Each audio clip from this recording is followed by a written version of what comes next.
Yan, good day nga pala sa inyo mga ka-Alpha, no? For today's video vlog nga pala, ayan, update ko lang kayo dito sa Honda Click 200cc na motor natin. So, bale, ang update dito mga ka-Alpha, ipaparemap na natin siya. Nandito pala tayo sa Scootech Garage. Ayan, so magpapadyno remap na tayo mga ka-Alpha. So, ito yung unit natin, Honda Click 200cc na naka dual radiator setup. Yung set nga pala nito ay 63 plus 6 big bulbs, so 2530. And then pakita ko lang din yung mga iba pang nakalagay dito na essential. So BRD radiator, tapos pang sniper na radiator, dual radiator. So pakita natin yung palaman. Ayun yung palaman, no? Yung hamburger. So makikita nyo naman yung vlog series natin dyan, straight Ataka. So lahat yan Ataka, forged connecting rod, Ataka black, Ataka head 2530. Tapos yung spring natin, MTRT na 5 turns. Tapos dito sa elbow, ang size niya 28, 32, 35. So pagkasusukatin nyo yan sa inner diameter. Pero pagka outer naman, magpa plus 3 kayo kasi idadagdag nyo dyan yung sa thickness nung na ginamit na tubo rito. Tapos JBT pipe na B3 convert sa B4. So ito mga ka-Alpha, naka tres yung tip. Ayan, no? Tres yan. Ay hindi, dos media lang pala.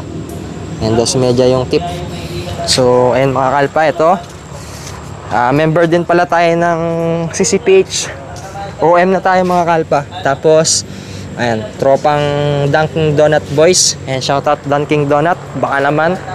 Tsaka ito si CCPH. So sponsored na rin pala yan ng Bomex, pero naka-RCB tayo. Pero kung sponsoran tayo ng Bomex, malay mo, diba? Palitan natin lahat ng mga pyesa na nakabit dito. Palitan natin ng Bomex. So ito yung unit natin, naka-Flow Pro, yung fully adjustable. So dito pang scamas, nilagay ko lang din yung airbox. Tapos naka Paito na terawatt. And mga ka-Alpha, tapos straight RCB braking system. Tapos Koso na digital speedometer. So yun lang, abangan nyo mamaya. Naka-schedule tayo. So syempre kailangan maaga rin tayo mga ka-Alpha. So wait lang natin si Boss Jai. Ito yung unit ng mekaniko natin na si MF Works. Ayan, so magpapa-retune din. So sawang-sawa na sa buhay niya kung ano lang yung ginagawa sa motor niya. So pagka gusto nyo magpa-build, magpa-setup, PM nyo lang sa Facebook page. Ito pala sa CVT set natin, bumili na rin pala ako ng K-Works na fully set. Ayan, not sponsored to pero Boss K-Works, alam mo na, baka naman.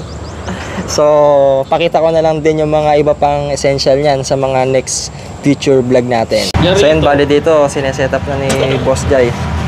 Ayan, nire-remap na yung Honda Click 200cc. So bali dito naglagay na lang din tayo ng wireless mic. Bali dalawa yan, isa dito sa tambutso, yan isa dito sa dibdib natin, para madinig ninyo yung ugong, diba? Kasi ito, kuha pa tayo ng isang clip gamit tayong GoPro Hero 12.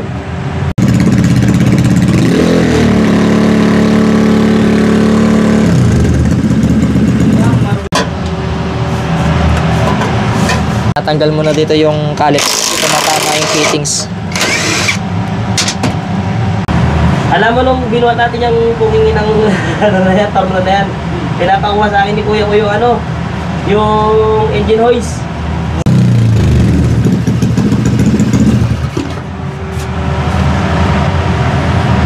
Kinakabit na yung cable sensor, yung yayamanin.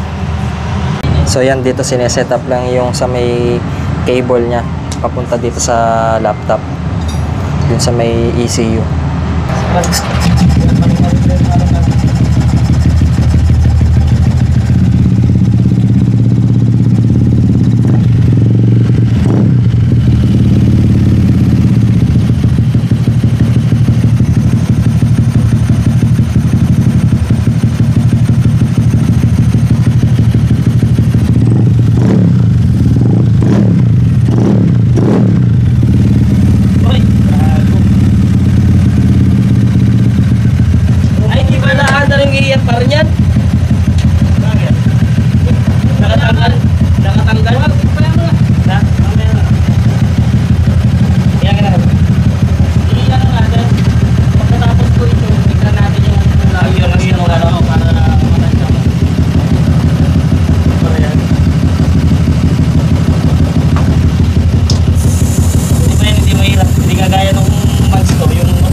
Meron na, katotohanan na to.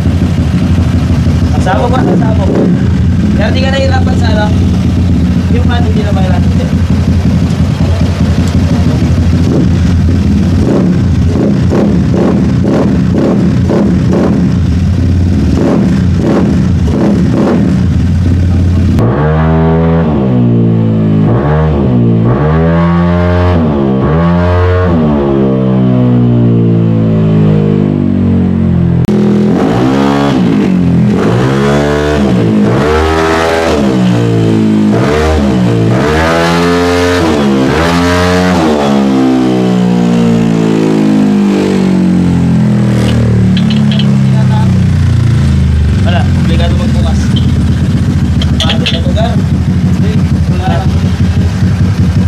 Dapat kasi di ba may code yan?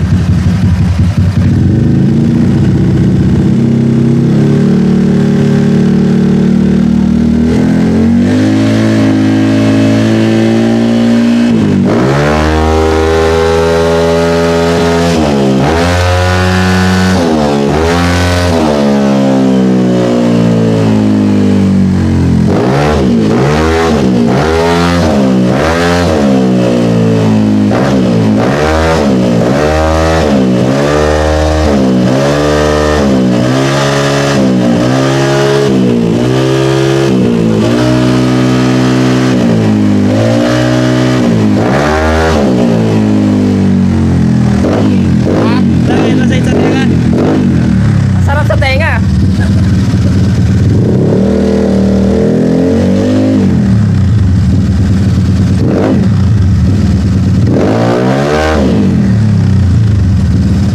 Ano para mababali yung sa ito, sir? Napudpud na yung gulong, oh. Makunat yan.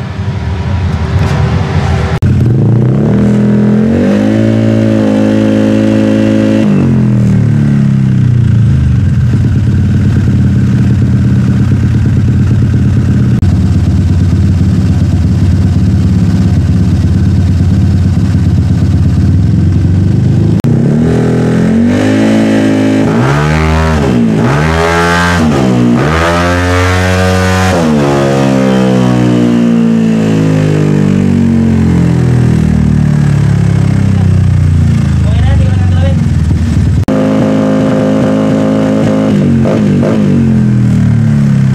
Dalawin check ko.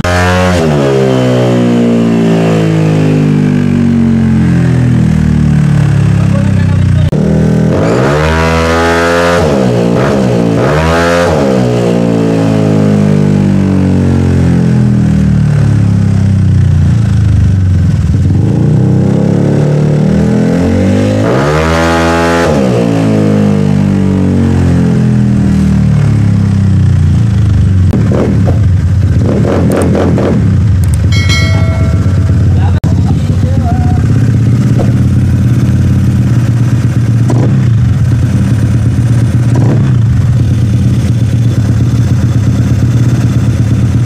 Pero sa kasama ko, malala naman yung takbo sa akin, sir.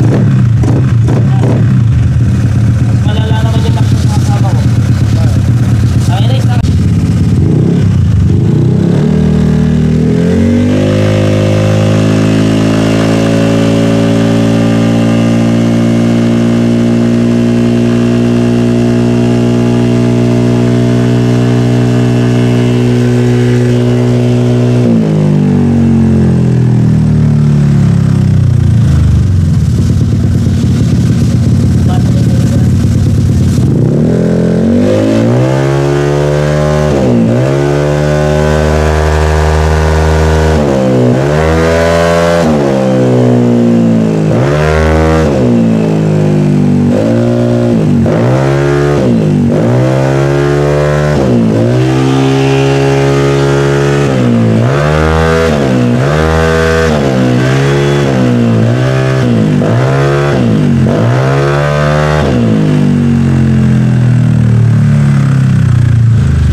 $72. Kapasigado! Si Wala si 72, Tipan 68 niya. Sundin natin. Huwag mo na. Nagdala siya. Malulungkot ko ako.